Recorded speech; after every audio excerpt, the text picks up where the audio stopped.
everybody, welcome to Around the Twist. This is episode 214. It's July 22nd. Oh gosh, I write it down and I leave it sitting all the way up there. Oh, there's a reason this is only my second cup of coffee.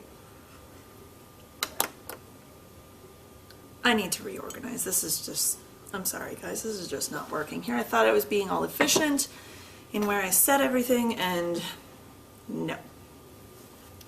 Just not good. Let's go there, here. Okay. How's everybody doing? I'm gonna go down just a little more. Phoebe, leave your leg alone. Evidently my dog had a bigger issue with me being gone for SSK than anybody else did.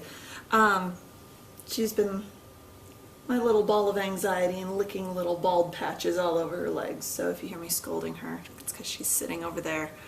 Well, lounging underneath the other desk and thinking she's hiding from me even though she's in full view. So if you hear me scolding her, it's because I catch her licking and I'm trying to get her to stop. So first things first, grab your beverage of choice. Blessed coffee. What is today? Maple walnut fudge, which tastes very different whether you brew it in a traditional drip coffee pot or in a Keurig like I do. I took it to work the other night and I had leftovers, so I did the Keurig here, and it tastes different. Not bad different, just I know it tastes more generic chocolate in the Keurig, where at work I got At work I got the subtle nuances of, there was a little bit of a nutty taste from the walnut flavor, and I got a teeny little bit of the maple. It wasn't just chocolate, but now I'm just getting straight chocolate, so that's kind of disappointing. This might just be a work flavor.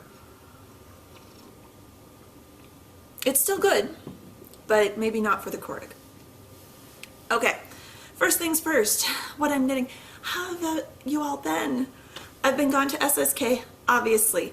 Obviously, also, I didn't get a chance to record before I left. I had every intention of recording that Tuesday, and between my parents coming into town and getting packed, which I hadn't, and getting everything ready, and then needing to be up super early Wednesday morning for my shuttle to the airport, which, nightmare. Let's just say it took a shuttle 2 hours to go a 1 hour drive, and I was almost late for my flight. Literally walked to the gate as my group was lining up to board. Nice. I don't like to cut it that close. That is not in my OCD nature. So I got a lot of knitting done. First thing is my Weigh It shawl, number 3, which I don't have a clever name for. My last one was I called it the Yowza Coffee Break Time shawl. This is, it's living in my large Jessalou cupcake bag. And just for comparison, this is a small Jessalou box bag. So you can see difference in size. This is my large one that she and her mother were kind enough to gift to me I think it was for when I was getting married. So, okay, sorry. I just heard Daisy over dogs. I swear. Dogs and babies. The babies are down for naps, so we don't have to deal with them. I just have to deal with the dogs. Daisy's over there chewing on something. I have to make sure Phoebe's not licking and or chewing on herself, so yikes. All right, so this is the Yowza Weigh It Shawl 3 by Susan B. Anderson. Obviously, I'm doing all of her Weigh It shawls, and I knew for a retreat, I don't like to take anything that requires a whole lot of brain power, because you're sitting, you're knitting, you put your knitting down, up and down, you're talking, you're visiting, and you get distracted. So obviously for me, no lace, nothing that requires shaping or paying attention.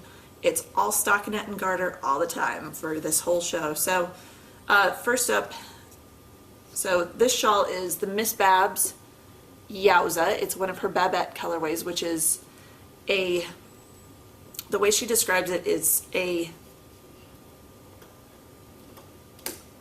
repeatable colorway, but my skein might not match someone else's. And I had a couple people comment on that. Melia Bella was one that her Berlin had my Berlin had more red in it than hers did. And when she had picked hers out, hers was the reddest one on the rack. And I don't think mine has a whole lot of red in it, but judge for yourself when I put it up there. And the color I'm choosing is Berlin, which when I was picking out colors, I did not realize this was actually the color that the sample in the skein, in the pattern was written in. I've been trying to not pick colors that are actually in the pattern. I did it completely, I didn't even check to see what the colors were. I just went off of, I like this color. So I'm not copying I'm unintentionally copying the pattern pictures. So I know I've shown you the other two that I've done. The first one was like a shallow long crescent. The second one was half of a hexagon, so it had 2 spines coming down, so almost like 3 triangles coming off of that. This one is 2 triangles, but there's no yarn overs to mark. I'm trying to use like $50 words in I have a 50-cent brain right now.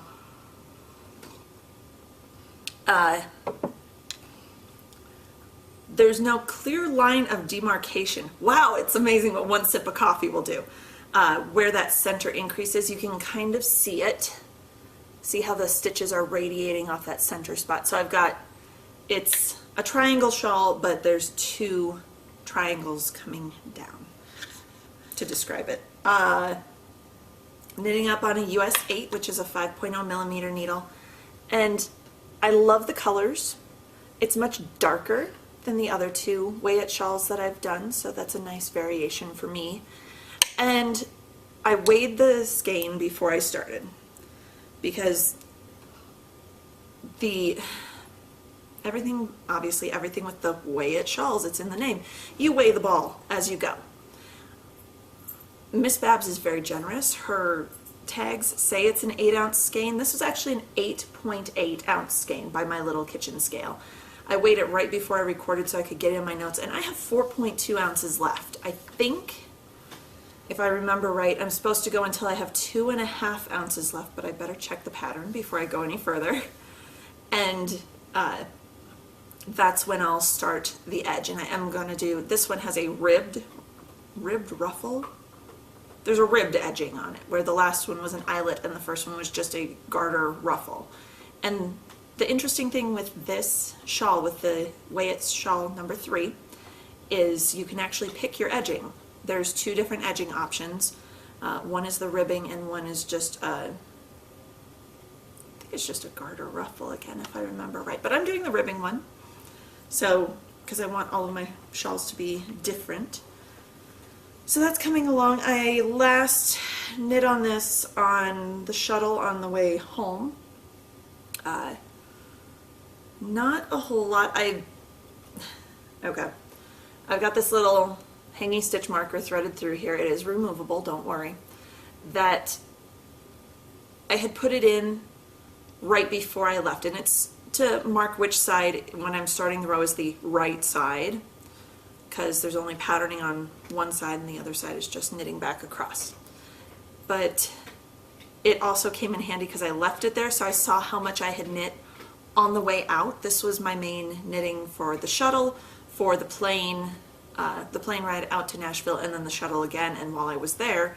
And then I moved it up while I was at the airport for on the way back. I don't think I knit in the shuttle on the way back. I can't remember. But I didn't knit quite as much because I was exhausted. I got maybe 2 hours of sleep. Thank you, Megan, Crafty Pancakes. It was awesome. My last night there, we stayed up until 3 a.m. talking, and I needed to be up at, 5 a.m.?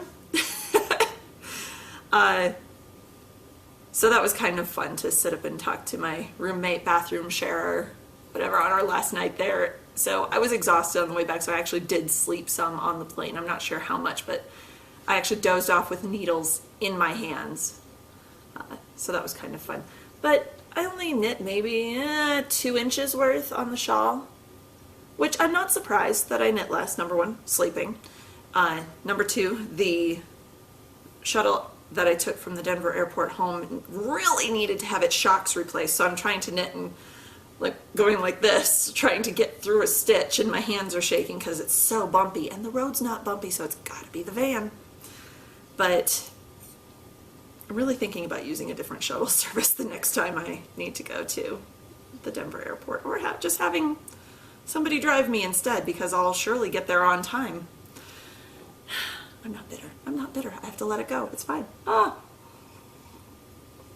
So, working on that. And the rows are getting longer, which is also why I knit less. So, yay. First project. This is the other thing. Before I left, I'd intended to sit down and share with you exactly what all I'd wound, and I didn't, and I went a little nuts. I was anticipating adult, child-free knitting time, and it was fabulous. So I kind of went a little hog wild in how much, and had a fit of castanitis, startitis, where I wound 3 projects the night before I was supposed to leave. So here we go, we're sharing now. Second project is my Nyan Cat. I'm calling them my Nyan Cat SSK socks because I started them at SSK, although I didn't get very far. This is Fiber Nymph Dye Works. Yep. Fiber Nymph Dye Works, it's her Bedazzled base in the Nyan Cat colorway, and I actually purchased this at the very first SSK, so I thought it was appropriate to dig it out of my stash, and I just heard babies squeal, so Mama needs to go faster. But you know what, they can wait. It's fine. They just went down for naps 45 minutes ago. They are not. 1 nap a day, 45 minutes is not enough. So I'm doing a 72 stitch vanilla sock. I'm going to do an afterthought heel on this because I'm drawing a blank. Fiber Nymph. What's her name? Brain fart. Gone. She's kind enough to include a very generous, I believe it's 463 yards in the main ball. Plus she includes like a 200 plus yard skein of a dark, kind of that dark blackish navy bluish color to use for heels and toes. So I'm going to knit like crazy on these. I'm going to give myself a nice long cuff. I'm in the middle of the third pink, or actually I'm just getting ready to start the third rainbow stripe. And I think I'm going to do the rainbow, so that'll be down about here-ish, and then halfway through the next pink stripe is where I'll put my heel. So I'll have a nice long cuff and not have to worry about running out. Do I have enough for the heels? Do I have enough for the heels? Because I've got that whole extra skein that's going to be heels and toes. The stellina isn't bugging me as much as I thought it was. It doesn't crunch, so that's very nice. She has a very nice base, but it does sparkle. I'm not sure if the sparkle's translating in the camera or not, but it's just, it's happy and fun, and I kind of needed that after the depressing zombie socks for my hubby. So that's project number 2. Number 3, boring name, I don't have a name for it. I'm calling it Shawl Design. More coffee. I really need a shirt that says Instant Human, just add coffee. I need one. I know they make them, I just need to find one. So this third one's living in my Tangerine Designs TARDIS Yarn Room bag. This is my the yarn that I wound to take for my class for SSK. I took the Shawl Shapes class from the lovely Susan B. Anderson, and I wanted something that I tend to spin my hand spun and then not use it. So I grabbed a skein of that, the Rouge Violet Cerulean from Fiber Optic. I got 520 yards of a Navajo ply when I spun it, roughly. I think it was like 516 and I just rounded up. So I'm going to say 500 yards out of a 4-ounce braid. That's the colorway, which is lovely and beautiful, and that blue just sings, that purple to blue, that's my color. I love it. So I started at the red end and using everything that she taught us in our shawl shaping class, I decided to do an elongated triangle reminiscent of Hitchhiker, and I'm adding in eyelet rows as I go, and I'm kind of just designing on the fly. So it's actually going to, this is the top edge up here. So I did 3 little eyelet rows with a wider stripe in between, and then 3 close together, kind of grouped. And then I did 4 wider striped eyelet rows, and I'll do 4 closer together. I'm just going to keep progressing up as I go. So the next will be 5 wide stripes, 5 together, 6 wide stripes, 6 together, on and on and on until I run out of yarn. I'm debating whether I'm going to write this up. If I do, it's going to be free.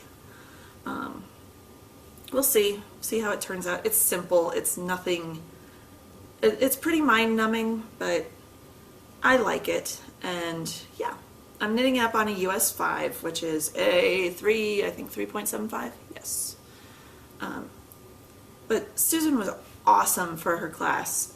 If you get a chance to take a class from Susan B. Anderson, whether it's a toy class, which I've done before at the first Loopy Spring Fling a couple of years ago, she does a phenomenal job. She's great at pulling people up to the front and demonstrating in small groups so you can see the little things like embellishing a toy, or how to pick up for wings, or like our class, how to different cast-ons, different bind-offs, different increases. And she's so good and so patient with showing you stuff. And then giving you plenty of time in between while she's showing the other groups to actually work on your own thing. So if you get a chance, I highly recommend taking a class from her. So much fun. So that's project number 3. Number 4, this will be the last one, I promise, is in my Fat Squirrel Doctor Who Companions bag. And it is a sweater for Tara. I started the Flax, which is by Tin Can Knits. It's a free pattern. It's very simple, and it's a pattern for the whole family, really. It's very generously sized, everything from newborn up to, I think it's 4XL. So very generously sized, and for being a free pattern, that's awesome. It's a top-down raglan. It's got these, and well, this is as far as I got. And I'll show you. I'm about inch and a half down the body from the underarms. And of course it's rolling because it's stuck in that. I'm doing the 2 to 4 toddler size. So hopefully it looks like it's going to be plenty big enough to get them through at least next winter, maybe a little more because my kids are string beans. And they're going to take after me and their daddy in that respect. I have never had chubby babies, so neither one of them, it's like as soon as they start to chunk out and their cheeks would get chubby and cute, then all of a sudden they'd grow and all that baby chub would be gone. And I'm going, oh, I look like I'm not feeding them. I swear I am. They eat like horses. So I'm knitting this up in, do I have a loose one? Yes. It's Cascade 220 Superwash in the lovely 805 colorway. And I have 3 balls of it, but according to the chart that they have, you're only going to need 2. Well, here's a full ball. Here's what I have left of the first ball. Yeah, I might get enough out of it. I'm planning on lengthening the body just a little and also lengthening the sleeves because you can always turn up the cuffs. And I like this, especially as a kid's pattern. It's the first time knitting it, and I've got blue yarn for Gabe, so they'll each have their own sweater for this next winter. There's just enough interest. It's mindless enough I could take it to the retreat, but there's just enough interest. There's a little garter stitch panel that runs down the top, like down the shoulder and down the top of each sleeve, that you don't go absolutely mind-numbingly crazed. Although several times I cruised right past that garter stitch panel because you're knitting in the round, so you have to purl every other round. So it's not quite as intuitive as I would have liked. The several times on the increased section where I was doing the sleeves, I missed that panel and had to tink back a little, like half a row or more sometimes. Because I would come around to that side again and go, ah, poo. And now that I think about it, I should have just like taken a little crochet hook or taken and flipped it around, but my brain wasn't there at the time, so I pulled it back and re-knit the round, and it didn't take me that long. But the thing I like, especially for a kid's sweater, is the fact it's a top down, is when they outgrow it lengthwise, like my kids are sure to do before they outgrow it around, I can take and undo the cast off edge at the cuffs and at the bottom and knit more onto the bottom of it and make a new little hem thing. So it's coming along. I think, if I remember the pattern right, I'm supposed to go to 7 inches down from from the underarm.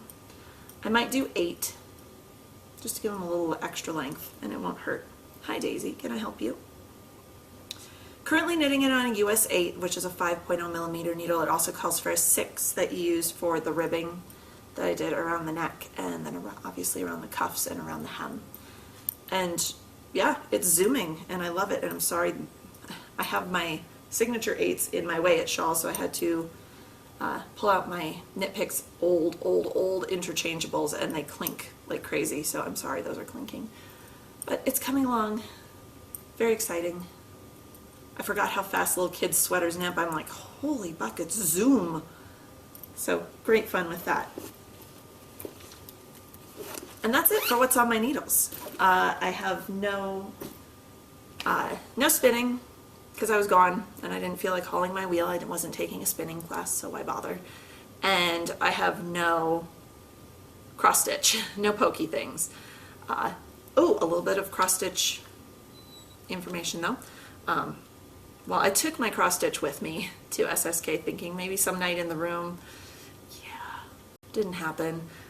Bev, Palette PC, was every night she'd be up late down in the lounge in the Gibson dorm and be catching up on Tour de France and cross stitching. Yeah, I didn't bother. It stayed in a drawer in its bag the whole time I was there.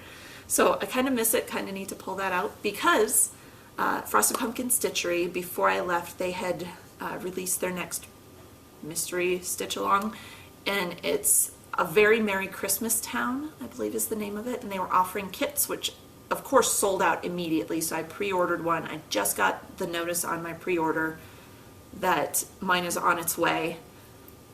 The first part of the pattern's releasing today. I have time. It's going to be similar, they said, to their Mysterious Halloween Town that they did, I believe, last year. So it kind of ties in with that. I don't have that pattern, but I might get it in the future. We'll see. So that's on its way. And I think that's it for, yeah, pokey things, because obviously I have nothing to show you for this. I do have an FO of the week. I finished my Zombies Are Coming socks. Well, mine, hubby's Zombies Are Coming socks. Got these done the day before I left for SSK. It's just a 72 stitch vanilla sock. I decided to do a heel flap this time. And, oh, poo, I forgot to grab this, sorry. This is the Neely's Knits Ink Blot Blank in the Knit Faster Zombies Are Coming colorway. I knit this up using a US 1 2.25 millimeter needle. Shorter cuff because that's what the hubs likes, and obviously they are fraternal socks, which is fine. That's the way an ink blot blank usually works. And I had maybe, of course I left the rest of it upstairs.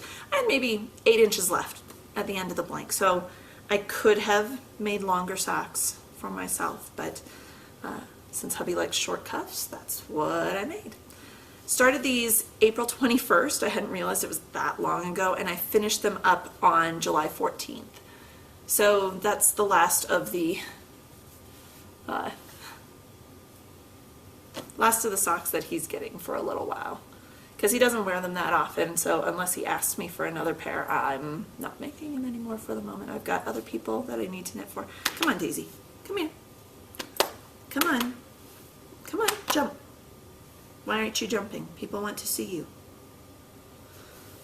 Come on, Munchkin. Blech. So here's the Daisy. Hi. Oh, I'm sorry, Phoebe. I just kicked Phoebe when I turned the chair around. There you go. Hi. Say, I'm getting fuzzy. I need a haircut. Yeah, you do. You're very fuzzy. She's been sitting under my desk staring. Oh. I missed the offering to the mommy. That's what she was staring at me about. And that's it. That's everything I have. Various and sundry re-entry socks. I got home Sunday, again, like I said, on very little sleep. The shuttle ride back from the airport was thankfully shorter. And Took a little bit of a nap that afternoon, but not a whole lot. Tried to stay up that night so I could flip the sleep schedule back around because I had to work Monday. Yeah, that didn't work either. I fell asleep on the couch about 1:30, 2 o'clock in the morning-ish, and got woken up about 7:30 in the morning by the hubby. So I went to bed and slept until noon, playing catch up and also flipping things around, and I worked Monday night. People were constantly asking me at SSK or saying, I don't know how you do it. And I'm going, I don't know how I do it either. Lots of coffee and sheer force of will. That's pretty much it. That's all that I do. Just force myself to stay awake and drink more caffeine, which is starting to have, like, not be as effective. So